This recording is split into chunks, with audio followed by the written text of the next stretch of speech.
Hari ini saya akan share tentang bagaimana kita harus setia dengan hidup yang Tuhan percayakan dalam hidup kita. Amin.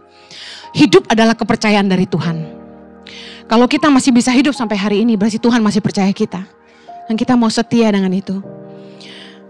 Judul yang saya kasih adalah kesehatan, yaitu hidup kita. Yang setuju katakan amin.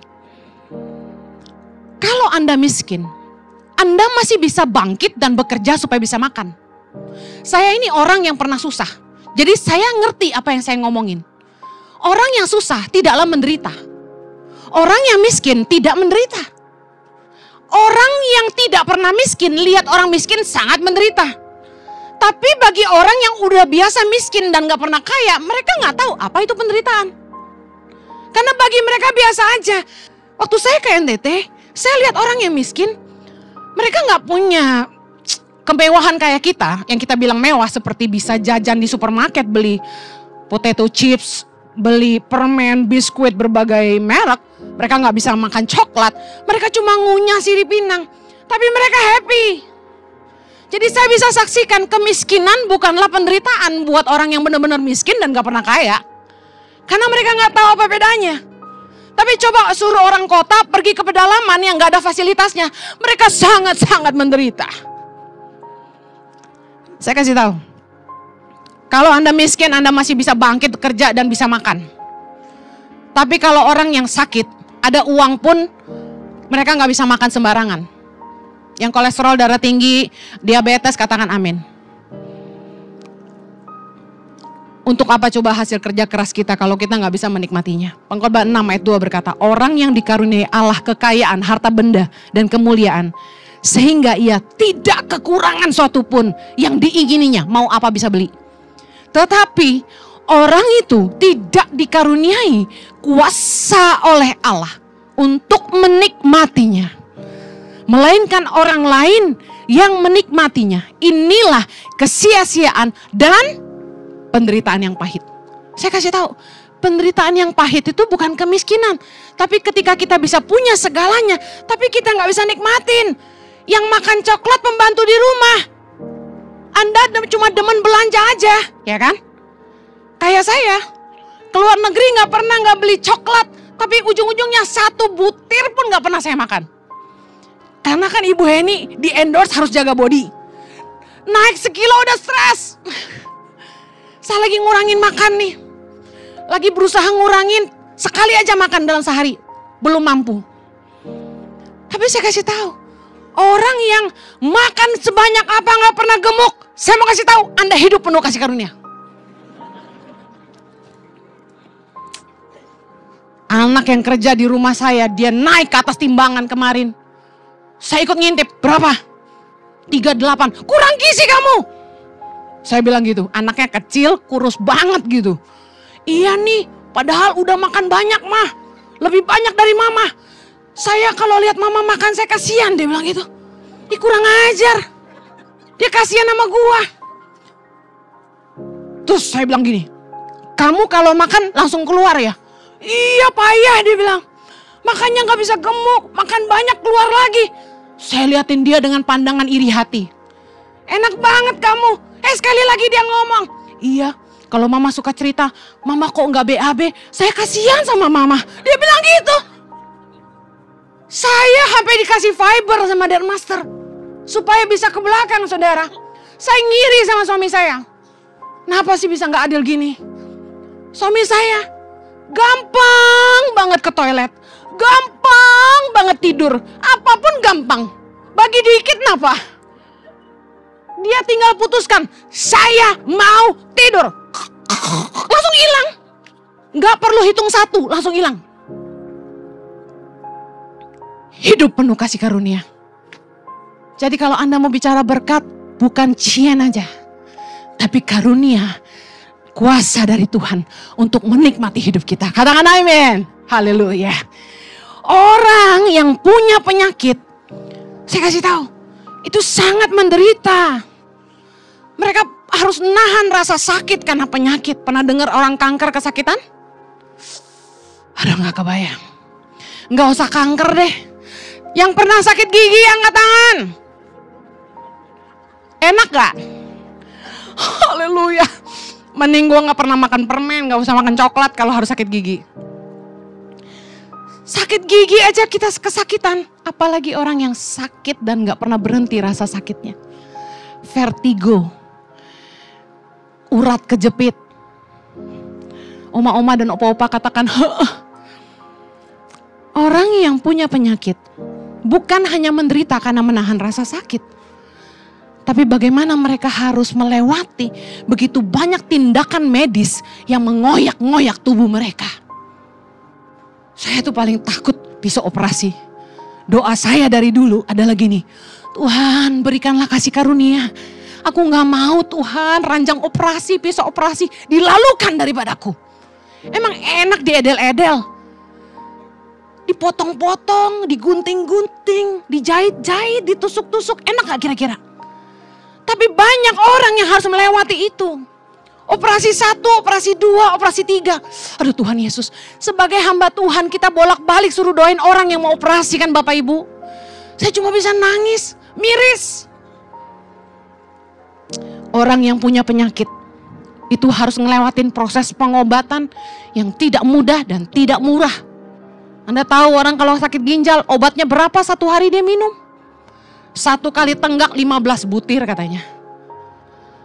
Saya kasih tahu, biaya pengobatan untuk orang yang sakit ginjal aja itu mahal banget saudara. Waktu Pak Jojo awal-awal sempat didiagnosa IgA, ada gejala gagal ginjal, saya kasih tahu. Saya nangis sampai nggak bisa tidur saudara.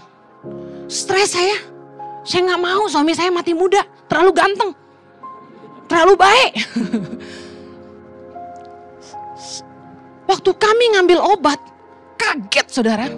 Sekali tebus berapa waktu itu Tasya?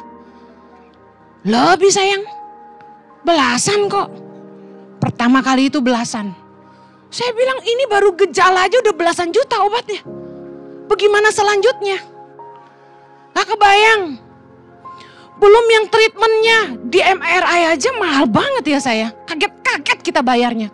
Kan gak semua ditanggung asuransi. Saya terus berdoa mujizat sempurna terjadi buat hidup suami saya. Amen. Makin kesini dia makin baik. Saya percaya pasti sembuh total. Obatnya udah mulai dikurangin. Haleluya. Saya bukan pusing biayanya. Kasihan kalau sampai gagal ginjal. Anda tahu ujungnya apa? Cuci darah. Penderitaan bagi orang-orang yang penyakitan adalah gini. Dia harus melewati proses pengobatan yang tidak mudah, tidak murah, terapi, konsumsi obat. Dan yang paling parah, tergantung hidup dari mesin. Tergantung hidup dari alat medis. Seperti cuci darah dan life support. Orang kalau dicopot dari mesin, that's it. Dia meninggal. Banyak yang ngalamin itu. Jadi kalau saya mau bilang gini, penderitaan yang paling pahit adalah penyakit. Katakan amin. Miskin itu bisa dikalahkan. Kalau penyakit datang, tidak ada satupun yang punya pilihan.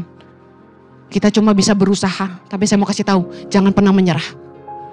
Hidup ini layak dipertahankan selama Tuhan masih bisa menolong kita. Amen. Haleluya. Saya mau awali dulu supaya mindset Anda berubah. Bahwa yang paling penting dalam hidup ini bukan harta, tapi kesehatanmu. Bahwa hidupmu lebih berharga. 1 Korintus 6, mari baca firman Tuhan sama-sama. Ayat 19, 3, 2, 1. Atau tidak tahukah kamu bahwa tubuhmu adalah bait Roh Kudus yang diam di dalam kamu. Roh Kudus yang kamu peroleh dari Allah. Dan bahwa kamu bukan milik kamu sendiri. Sebab kamu telah dibeli dan harganya telah lunas dibayar. Karena itu muliakanlah Allah dengan tubuhmu. Kamu harus ngerti bahwa hidupmu bukan milik kamu lagi kata firman Tuhan. Hidupmu itu sudah dibeli dan harganya lunas dibayar. Anda harus bilang gini sama-sama saya. Tubuh ini milik Allah. 3, 2, 1. Hidup saya adalah milik Allah. 3, 2, 1. Banyak orang yang gak setia dan tidak bertanggung jawab dengan hidup yang dipercayakan Tuhan kepadanya. Banyak orang nyanyiin hidupnya. Mereka hidup sembarangan sesuka hati. Hanya muas-muasin hawa nafsu. Ngikutin keinginan daging. Makan sembarangan, gak peduli kesehatan. Yesus bilang begini, apa gunanya seorang memperoleh seluruh dunia, tetapi ia membinasakan atau merugikan dirinya sendiri. Orang cari duit, tapi kemudian tidak bisa nikmatin. Sebuah ironi dalam hidup manusia adalah ini. Seumur hidup kita ngejar harta, tapi kemudian harta yang membinasakan kita. Pengkhotbah 7 ayat 2, kita baca sama-sama. 3, 2, 1. Pergi ke rumah duka lebih baik daripada pergi ke rumah pesta. Karena di rumah dukalah kesudahan setiap manusia. Hendaknya orang yang hidup memperhatikannya. Waktu Anda di rumah duka, yang paling penting tuh jangan lihat kacangnya.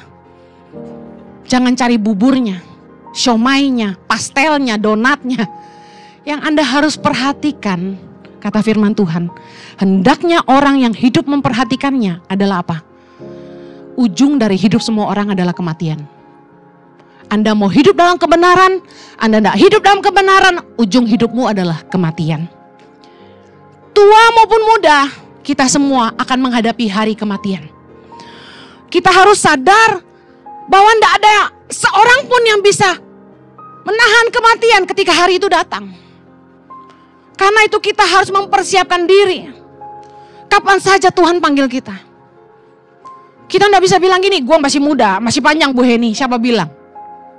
Bukankah banyak anak-anak yang pergi duluan sebelum orang tuanya? Kesedihan yang menurut saya sulit diobati adalah seorang ibu yang sudah tua dan harus menguburkan anaknya sebelum dia meninggal. Kita harus siap kalau suatu hari itu datang. Karena itu bijaksanalah dengan hidup Anda. Saya tuh selalu siap-siap. Saya nggak tahu kapan Tuhan panggil saya, tapi saya selalu siap-siap. Makanya selama saya masih sehat dan saya masih hidup, saya atur semua baik-baik. Ya beruntung saya nggak punya harta yang banyak, jadi nggak terlalu jelimet ngaturnya. Saya cuma kasih tahu anak-anak saya sama suami saya, PIN bank saya, kode PIN berangkas, kuncinya di mana. Dan saya jelasin ke depan kamu harus bagaimana. Kalau mama nggak ada kamu harus bagaimana. Saya udah pesan-pesan deh. Selama Anda hidup, kata firman Tuhan tadi, orang yang hidup memperhatikan orang yang meninggal. Cek hidupmu, coba renungin. Selama Anda hidup, apakah Anda jadi beban? Apakah ada orang-orang yang dirugikan selama Anda hidup? Yang kedua, kalau suatu hari Anda mati, apa yang Anda akan tinggalkan? Tanyakan dirimu. Hutangkah? Warisankah? Nama baikkah? Atau nama buruk? Saya mau kasih tahu akhir dari hidup kita, setiap kita, tergantung dari bagaimana kita hidup hari ini. Lihat firman Tuhan, Roma 2 ayat 6, kita baca sama-sama. Ia akan membalas setiap orang menurut perbuatannya, yaitu hidup kekal kepada mereka yang tekun berbuat baik, mencari kemuliaan, kehormatan, dan ketidakbinasaan. Tetapi murka dan geram kepada mereka yang mencari kepentingan sendiri, yang tidak taat kepada kebenaran, melainkan taat pada kelaliman. Penderitaan dan kesesakan akan menimpa setiap orang yang hidup, yang berbuat jahat, pertama-tama orang Yahudi dan juga orang Yunani. Tetapi kemuliaan, kehormatan, dan damai sejahtera akan diperoleh semua orang yang berbuat baik. Pertama-tama orang Yahudi, juga orang Yunani. Ayat 11, sebab Allah tidak memandang bulu. Hati-hati dengan hidupmu, bijaksanalah. Apa yang kamu tabur selama hidup, itu yang kamu akan tuai di hari nanti. Hendaklah yang hidup memperhatikan hari kematian. Apa yang kamu buat dengan hidupmu? Pernahkah Anda berpikir tentang mereka yang akan terdampak karena gaya hidupmu dan perbuatanmu dan keputusanmu hari ini? Suka nggak suka, hidup kita ini akan memberi dampak buat orang-orang di sekitar kita. Katakan amin. Banyak orang yang sangat egois, hidup hanya mementingkan diri sendiri. Kita akan bahas nanti. Saya punya salah satu prinsip hidup, di mana Bagi saya, selama saya hidup, saya nggak mau jadi beban buat orang. Selama saya hidup, saya nggak mau hidup saya nyusahin orang. Makanya saya tuh doa gini, Tuhan, suatu hari kalau saya harus mati, saya mau matinya lagi tidur. Kalau bisa itu nggak usah pakai sakit. Luputkan saya dari pisau operasi. Kalau Tuhan mau panggil saya lagi bobok, ngimpi ketemu Yesus, benar-benar loh, bener nih, saya udah mati nih, sampai gitu, nggak sadar.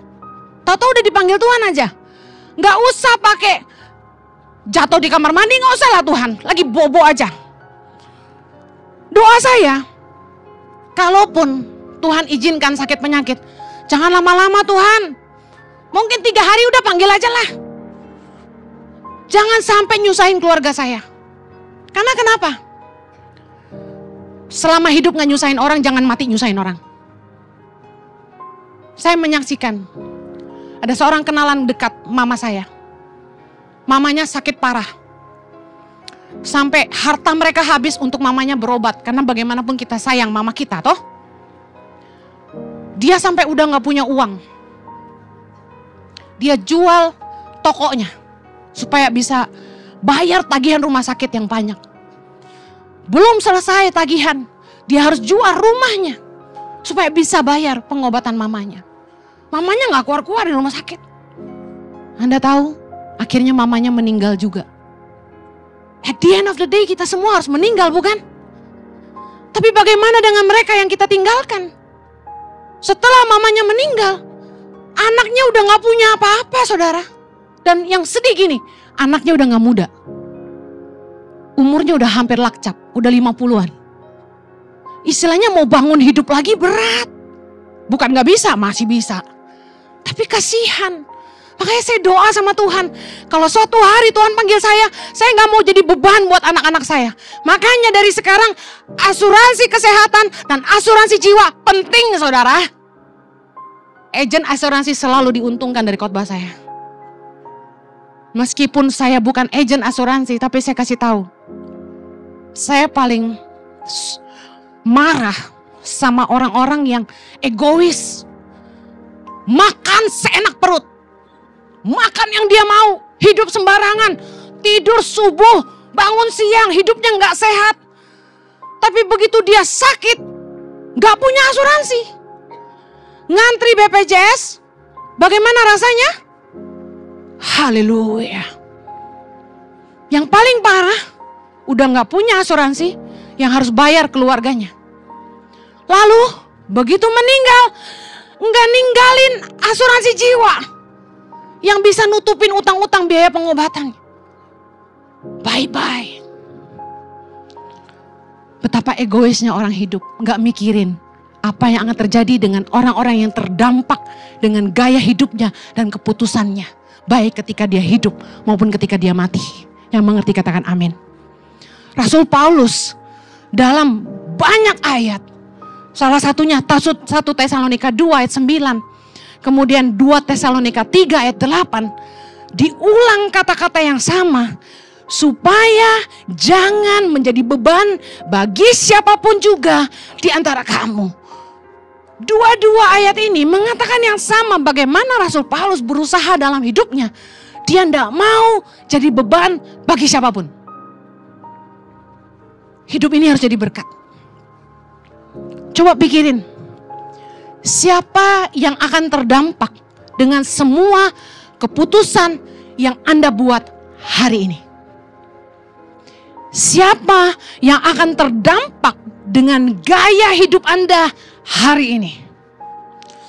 Orang-orang yang gak peduli dengan orang-orang yang mungkin akan terdampak karena hidupnya, kelakuannya adalah orang-orang yang paling egois di dunia. Saya kasih contoh. Sehari-hari bagaimana hidup kita akan memberi dampak pada orang-orang di sekitar kita. Contoh, ada orang tua yang suka banget berhutang. Ngutang sana, ngutang sini. Alasannya buat bisnis. Tapi kemudian mereka tidak mikir. Kalau ada apa-apa sama mereka, siapa yang nanggung hutang mereka? Berapa banyak anak istri yang harus meninggalkan rumah karena papanya berhutang di mana-mana. Kalau bisa rubah gaya hidup kita. Cukupkan diri kita dengan apa yang ada. Kalau sampai kita pinjam uang bank, pastikan Anda punya uang aset lebih untuk menutupi hutang itu. Jangan pinjam uang sama bank, lalu kasur tempat anakmu tidur pun diangkut, bahasanya gitu. Bisa paham gak? Yuk hidup berpadan, jangan terlalu berani ngambil resiko. Anda pikir gini, ya terserah gue, duit-duit gue. Pikirin yang dikorbanin. Kalau selama hidup tidak bisa jadi teladan, jangan sampai mati jadi beban. Kalau enggak bisa ninggalin warisan, paling tidak jangan ninggalin utang. Ada adik atau kakak yang begitu nafsu untuk berbisnis tanpa perhitungan, tapi langsung menginvestasikan uang besar, pinjam uang bank dan sebagainya karena tergiur dengan keuntungan yang besar. Waktu dinasehati sama kakak adiknya, sama orang tuanya, dengan galak berkata, jangan ikut campur.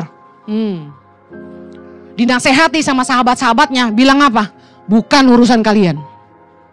Tapi tebak, begitu bisnisnya bangkrut, gak bisa bayar hutang bank, uang aset-asetnya habis, kira-kira dia minta tolongnya sama siapa? Waktu orang itu kaya, waktu orang itu sehat, mereka sangat angkuh dan berkata, ini duit-duit gua, hidup-hidup gua, bukan urusan lo. Tapi waktu mereka susah, kita yang terkena dampaknya, gak bantu, dibilang gini, lu mau bantu gak sebenarnya? Wih, galakan mereka. Saya belajar di hidup saya, orang tuh udah susah, kalau sombong tetap sombong. Udah miskin aja masih sombong. Mau minta bantuan aja galak. Udah gak usah banyak ngomong, lu mau bantu gak? Gitu. Pernah gak Anda digituin? Saya udah pernah. Jadi lu gak mau bantu gua? Digituin saya. Saya jadi bingung, yang butuh siapa? Kebanyakan yang ngutang lebih galak daripada yang ngutangin. It's real. Haleluya. Janda, saya mau kawin lagi. Laku juga janda-janda yang jomblo aja belum.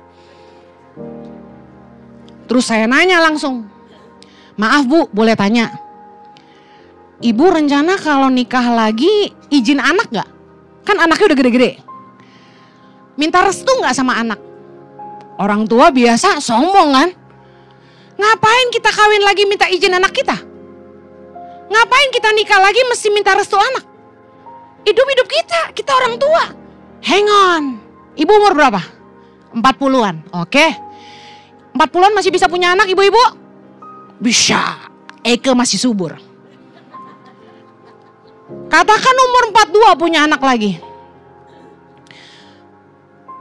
Kira-kira anak umur 20 udah bisa mandiri belum Bapak Ibu? Belum. Berarti dia umur 62 anaknya belum mandiri, setuju? Mungkin masih kuliah, setuju gak? Bapaknya ibunya umur 65, anaknya masih kuliah. Kira-kira masih butuh bantuan kakak-kakaknya gak? Masih. At the end of the day, banyak orang tua yang begitu egois, nikah lagi waktu nikah gak minta restu, tapi begitu punya anak nyusahin anak. Pusing gak kira-kira? Banyak juga yang gak cuma nitip adik, tapi nitip om, nitip tante. Nanti kalau mama kenapa-napa, tolong urus om kamu ya. Karena suaminya, papa tiri kita, udah tua juga. Jadi punya double kita. Kalau main badminton, double sih gak apa-apa punya cadangan double. Tapi kalau bapak jadi 2, emak jadi 2, adik jadi 8, haleluya. Kita ini generasi sandwich kan? Mesti ngurusin anak tapi nanggung orang tua. Bebannya nambah. Adik kita. Om, tante. Saya mau ngomong ini. Banyak orang tua yang terlalu egois. Pikir hidup-hidup kita. Bukankah mengurus orang tua di masa tua adalah ibadah? Katakan amin. Amin. Sebagai anak-anak yang takut Tuhan dan ngerti kebenaran, kita pasti urus orang tua kita. Kewajiban kita urus orang tua, bukan orang tua tiri. Bukan adik kakak tiri, oi. Pasti mereka akan bilang gini, lu kira gue mau cerai? Kalau bisa milih, gue juga gak mau nyusahin lu. Kalau saya juga bisa milih, saya juga gak minta dilahirin. Semua orang bisa argumentasi. Tapi yang saya mau Anda sadar gini, sebelum Anda bikin keputusan apa-apa dengan hidupmu, jangan terlalu egois dan berkata, ini hidup saya, hak-hak saya, duit-duit saya. Pikirin orang-orang yang terdampak dengan keputusanmu yang salah. Pikirin akibatnya buat generasi selanjutnya. Saya, biarpun gak kaya, gini-gini udah nabung buat hari tua saya. Saya udah bilang sama Chloe Zoe Excel, mama gak akan nyusahin kamu. Hal terakhir yang kamu perlu lakukan buat saya, hanya berdoa di hari mati saya. Bahkan buat peti mati saya, kamu gak usah pusing. I'll make sure I have money for that. Makanya orang tua, jangan terlalu selon ngasih harta ke anak. Tabung buat hari tuamu. Selama Anda punya doku, mereka respect sama Anda. Jangan sampai sebagai orang tua, kita jadi beban sama anak kita. Yang ada kita gak dihormatin. Kita tidak diinginkan. Karena kita cuma jadi beban. Saya udah jadi orang tua. Saya paham apa artinya. Jangan sampai anak kita gak hargain kita. Yang ngerti katakan amin. Terakhir. Ada orang-orang tuh yang suka ngerokok. Udah kayak kereta api. Minum minuman keras. Selalu alkoholan tiap hari. Makin hari makin keras. Lebih keras dari miras. Kalau makan sembarangan, makan all you can eat all the time. Ya. B2, bakmi, durian, semua deh yang kolesterol.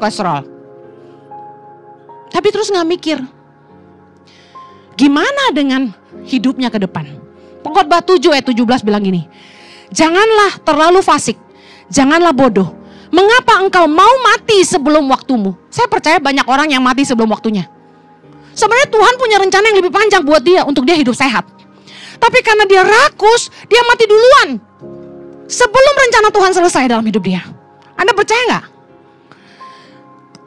Dan yang tadi saya bilang, orang-orang yang kayak gini nih, ada yang gak punya asuransi kesehatan, ada yang gak punya asuransi jiwa, bahkan gak punya tabungan buat hari tua. At the end of the day, karena mereka makan seenak perut, gak peduli fisik mereka penyakitan lalu nyusahin. Sorry, saya harus ngomong keras. Karena saya pengen Anda sehat. Supaya keluarga Anda bahagia. Siapa yang akan terdampak akibat dari gaya hidup kita yang gak sehat? Cara makan kita yang sembarangan. Waktu masih sehat, masih muda, sombong. Duit-duit gua, mulut-mulut gua, perut-perut gua. Bukan urusan elu. Makan deh tuh. Tapi giliran mereka sakit, yang aku gak bisa bangun, kepalanya kelayangan. Mandiin dong. Ntar kalau gak mau dibilang gak setia. Tapi giliran sehat gak tahu diri kalau dikasih tahu si istri. Pah, jangan makan manis terus. Itu level gula lu udah mentok kata dokter. Dikit lagi insulin lo. Dikit-dikit jadi bukit. Dibilangin istri gak boleh makan manis, jajannya di luar. Bohongin lagi. Bilang sama tukang warung, jangan bilang istri saya kamu ya. Saya nggak belanja lagi di sini. Istri dikibulin, begitu sakit istri yang ngurusin. Nyebelin nggak? Ini saya nggak curhat, suami saya nggak gitu. Suka nggak suka harus kita urusin, bukan? Itu bukan pilihan, bukan? Maaf nih, bawahan sakit aja. Itu ada beban moral sebagai pemimpin kalau nggak diurusin. Tapi selama mereka sehat, makan gorengan terus. Gemes gua. Nanti, Bu, gak masuk kantor. GERD. Rawat rumah sakit. Gue bilang doyan banget sih masuk rumah sakit. Saya paling gak suka masuk rumah sakit. Puji Tuhan asuransi saya gak pernah klaim. Sehat. Terus ada yang bilang gini, rugi lu bayar asuransi mahal-mahal gak pernah diklaim. Amit-amit mending gak pernah klaim. Bener gak? Saking sehatnya sama asuransi dikasih piagam penghargaan dan uang bonus. Amin. Well, jangan egois sama hidupmu. Ngurus orang sakit tuh gak enak. 1 Korintus 6 ayat 12. Segala sesuatu halal bagiku, tapi bukan semuanya berguna. Segala sesuatu halal bagiku, Tapi aku tidak membiarkan diriku diperhamba oleh suatu apapun. Jangan karena keterikatanmu dan rasa enakmu bikin hidup orang lain gak enak. Lagi ngerokok enak, depas-depus. Lagi minum alkohol, mabok-mabok gak jelas. Ya kan? Main perempuan, main laki. Kan zaman ini sekarang harus netral. Kalau enggak jadi hamba Tuhan diejek.